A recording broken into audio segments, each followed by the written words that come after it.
लोगों ने पसंद किया था, तब उतने वेब शोज़ भी नहीं थे और अब जो है बहुत सारे वेब शोज़ भी आ गए। तो आपको लगता है कि बेंचमार्क सेट किया था उस समय और इस समय थोड़ा सा प्रेशर रहेगा अकॉर्डिंग टू जितने भी शोज़ आए अगर कुछ? नहीं, आई डोंट थिंक हमने बाकी जो शोज़ आ रहे हैं उनका प्रेशर हमने लिया। एक्चुअली हमने तो ज़्यादा देखे भी नहीं, मैंने देखे भी नहीं बाकी शोज़, तो बिल्कुल प्रेशर लेने की तो कोई गुंजाइश ही नहीं रही।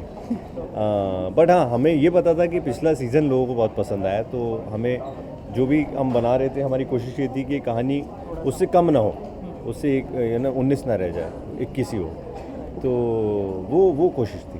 वो भी सब इसी के साथ में मेरा सवाल है कि रिस्पॉन्सिबिलिटी कितनी बढ़ जाती है जब एक सीज़न ऑलरेडी हिट हो जाता है, तो आप दूसरा सीज़न लेकर आते हैं, तो कितना रिस्पॉन्सिबिलिटी उसके लिए बढ़ जाती है ऑडियंस के? As an actor actually you feel little privileged, क्योंकि आप एसेंशियली वही कैरेक्टर प्ले कर रहे हैं जो आप कर रहे थे, उसी का एक पढ़ाव ज़िंदगी का और आएगा, तो इन दैट सेंस आप थोड़े कंफर्टेबल हो जाते हो। मुश्किल आ जाती है क्रिएटर्स के लिए, क्योंकि एक चीज़ उनको पसंद आ गई है तो अब क्या किया जाए, या तो वही चुटकुले वापस से दोहराए जाएं जो ऑलरेडी पसंद है, या नई चीज़ें सोची जाएं। तो इसलिए आई थिंक हमने टाइम भी लिया तैयार करने में, कि हम नहीं चाहते थे कि ऐसे ही कुछ भी एक बना देते हैं कि यार अभी लोगों को पसंद आया है, याद है, तो एक और निकाल दो।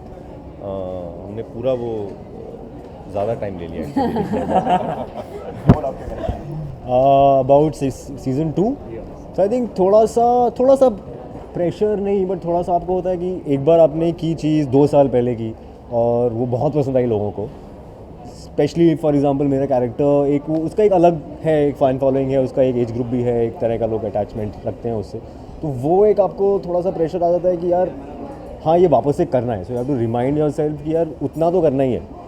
एंड वो शायद हर एक डिपार्टमेंट का है, वो राइटर का भी है कि यार फर्स्ट वाले से कम नहीं लगना चाहिए, इतनी कोशिश तो आप करते ही हो कि कोई ये ना बोल दे कि यार पहले में बड़ा मज़ा आया था, इस बार थोड़ा हल्का रह गया।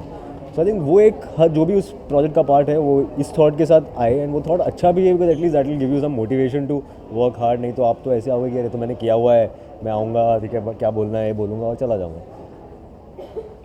वो भी होता है, उतना स्ट्रेस नहीं है जितना प्रिपरेशन आपने पिछली बार किया था, बट हाँ उस प्रेशर के साथ आप जाते हो कि यार every day every scene I have to make sure that I am doing this scene to the best of its, जितना होना चाहिए उतना मैं कर रहा हूँ, ताकि जो शो बने एंड में तो वो होपफुली उतना तो बने जितना पहला सीज़न था, और उससे ऊपर जाए तो फिर और भी अच्छा है।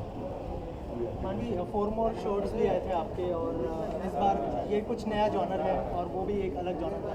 कितना प्रेशर था, और जैसे मैंने सर से पूछा था कि सीज़न 1 भी बहुत अच्छा किया है आपका, अभी जो वेब सीरीज़ आया उसने भी बहुत अच्छा किया है, पर अब ये है तो ये भी बहुत अच्छा करें। नहीं, बट एक्चुअली इन्होंने एक जैसे परमानेंट रूममेट्स इन्होंने किया था, तो उसका भी एक सीज़न 2 आया। आई डोंट नो तुमने कोई किया है सीज़न 2 किसी का? सेकंड सीजन मेरा भी, तो ये पहली बार है जो कि सेकंड सीज़न हो रहा है, तो ऑनेस्टली मुझे तो बहुत डर लग रहा है यार, क्योंकि इतनी ज़्यादा एक्सपेक्टेशंस है लोगों की। बिकॉज आई रिमेंबर लाइक जब टीज़र निकला था हमारा ट्रिपलिंग का, एक्चुअली पोस्टर जब निकला था, जब which was also the announcement कि आने वाला है, एंड तो माई इंस्टाग्राम लिटरली ब्रोक, मतलब क्रैश हो गया था मेरा Instagram, and I was like, oh my god, that's when it hit me that how big this is, and you know how much people are expecting from it. So but that is one part of my brain which is saying कि फटी हुई है मेरी, and then there's one part of the brain which is saying कि यार इतने मज़े किए ना हमने during the shoot कि कुछ फर्क नहीं पड़ता है, मतलब I'm just like हो गया ना, like I had a great time, and that's why usually we do at least that's why I do a project, I want to have fun doing it, like whatever, whether it's the character that I have fun with, whether it's the people I have fun with, it's the script I have fun with. So I had a great time on it, and I'm just like ठीक है, अब you know let's just send it out to the audience, and वो संभाल लेंगे। Okay, season 1 से कितना अलग होने वाला है? यह सीज़न 1 से काफ़ी अलग है। Central themes are the same. जैसे सेंट्रल थीम ये है कि the journey is always more important than the destination, and that the journey is not necessarily more important, but always more fruitful, and what you learn in the journey is actually what you take back with you, rather than वो आप जब destination पे पहुँच जाते हैं. Also the fact that family or siblings will always have that sense of grounding, sense of feeling home at home, and yeah, so ये central themes रखते हुए characters like Amol was saying earlier that characters के core same है but उनकी situations अलग हैं। अब उनके रिएक्शंस टू सिचुएशंस थोड़े अलग हैं। और आपको मे बी बाहर से देखने से लगेगा इन द फर्स्ट को यू विल फील लाइक एकदम अलग है, but then gradually as you get into it you will realize कि ये अभी भी वही तीनों है, you know, that hasn't changed. बहुत टाइम के बाद आप तीनों साथ में आ रहे हैं और सुमित की शादी भी हो गई है जी। आप तीनों में क्या चेंजेस आए, अगर कुछ बताया उस बारे में, और सुमित शादी के बाद कितनी लाइफ चेंज हुई है आपकी? अगर पहले एकदम season में- कम्प्लीटली चेंज हो गया। I am a different person now. Party करना छोड़ दिया सब छोड़ दिया, मैं सिर्फ काम हफ्ते पे में जाता सिर्फ हूँ, 3 बार पार्टी करते हैं। अभी पहले जैसा थोड़ा वाइब दही लेके घर पहुँच जाता हूँ डेली पे रुक के। नहीं ऐसे तो आपकी नहीं हुई शादी अभी? ये हो गई। ऐसा कुछ बहुत ज़्यादा तो चेंज नहीं होता है, सेम ही रहता है। हाँ वो that is a good feeling when you go back home and you have someone जो आपको एक ऑनेस्ट रिव्यू देता है, एक अनबायस्ड रिव्यू देता है। क्योंकि अमूमन ऐसा होता है कि आपके माँ बाप जो हैं या भाई बहन जो हैं वो इतने साल से आपको प्यार कर रहे हैं, और एक वो चाहकर भी जो है अनबायस्ड रिव्यू नहीं दे पाते आपको, है ना। वो चाहकर भी आपको ये खुले दिल से नहीं कह पाते कि यार ये बुरा है, ये अच्छा नहीं लग रहा है यार ये।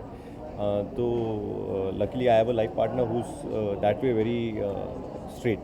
उसे लगता है कि कोई चीज़ सही नहीं है तो कहती है कि यार ये तो अच्छा नहीं किया, यहाँ मेहनत में कमी रह गई। और ऐसे लोग मुझे पसंद भी हैं, मेरे इर्द गिर्द रहे जो बता सकें मुझ पे कि यार ये गलत हो रहा है। आप दोनों बाबा ये बताइए, गलत। कि सुमित में कितना बदलाव है? I think like you said I don't know नहीं, यार। मुझे मेरे हिसाब थोड़े से से एक काम हो वो, गए मुझे हाँ, ऐसा लगता है। ठहराव आया है, वो जो कहते हैं ना, become much calmer Yeah. in general about things की होता ना कि सब हो जाएगा ठीक, ज़्यादा स्ट्रेस मत लो, ऐसा वाला एक आया है। और आप अगर एकता, इनकी जो वाइफ है एकता से मिलेंगे ना तो आपको समझ आएगा कि वो आया है ठहराव, वहीं से आया है, क्योंकि she is so rooted and she is very sweet and she is very rooted and she is very soft spoken and all. तो and they complement each other, you know. So and वो हमारे साथ हमारे एक schedule पे थी भी, तो हमको बहुत मज़ा आता था उनके साथ कि हाँ, तो हाँ, हमारे साथ तो वो हमको बहुत मज़ा आता था उनके साथ, क्योंकि हम जल्दी फ्री हो जाते थे, because we were shooting in the winter, तो सनलाइट चली जाती थी जल्दी, और फिर हम होटल रूम में जाके all of us would chill. तो it was actually like a family, like you know the three of us, Ekta, Sameer, all of us would just chill and या पत्ते की दिवाली भी थी दिवाली उन मनाई दिनों, दिया हाँ। साथ में सिक्किम में, हम it was like one family. और बाबा ने पेला था हमको हमारे पैसे पत्तों में। छीन लिए गए थे जुए में। Thank you thank you.